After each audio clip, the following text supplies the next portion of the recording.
Winter ছিজনত চিকেনটো অলপমান জ্বলা টেষ্ট আহিবই লাগিব, তেতিয়াহে ভাল লাগে। আজি মই কি এড কৰিছোঁ মছলাত চাই যাব, আৰু বিশেষকৈ এইকেইটা দিনত খাবলৈ খুব ভাল। তেলত প্ৰথমতে পিঁয়াজখিনি অলপমান ফ্ৰাই কৰি লৈছোঁ, আৰু তাতে মই পৰিমাণ অনুসৰি নিমখ, হালধি, অকণমান চিকেন মছলা, বাছ সিমানেই।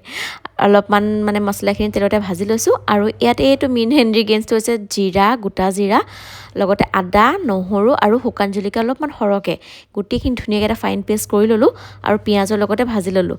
এতিয়া তাতে মই এড কৰিছোঁ চিকেনখিনি, আৰু খুব কম টাইমত বনোৱা এখন চিকেন ৰেচিপি বুলি একো নাই, সকলোৱে বনাব জানে, কিন্তু অলপমান জ্বলাটোৰ কাৰণে কেঁচা জলকীয়া মই দিয়া নাই, আৰু যিসকলৰ অকণমান চৰ্দি নিচিনা ভাৱ হয়, কাহ নিচিনা হয়, এনেকুৱাত এইটো খাব পাৰে, খুব ভাল লাগে। আৰু ইয়াতে মই ঢাকন মাৰি দিলোঁ, আৰু মই হাই টু ল' ফ্লেমত বনাইছোঁ, সেইবাবে পূৰা ধোঁৱা হৈ আছে। মানে মই একদম কম টাইমত কৈছোঁৱেই বনাইছোঁ, মানে ঠাণ্ডা দিনত ঠাণ্ডা হ'লেও ভাল নালাগে যে, গৰমে গৰমে খাবৰ কাৰণে বনাইছোঁ।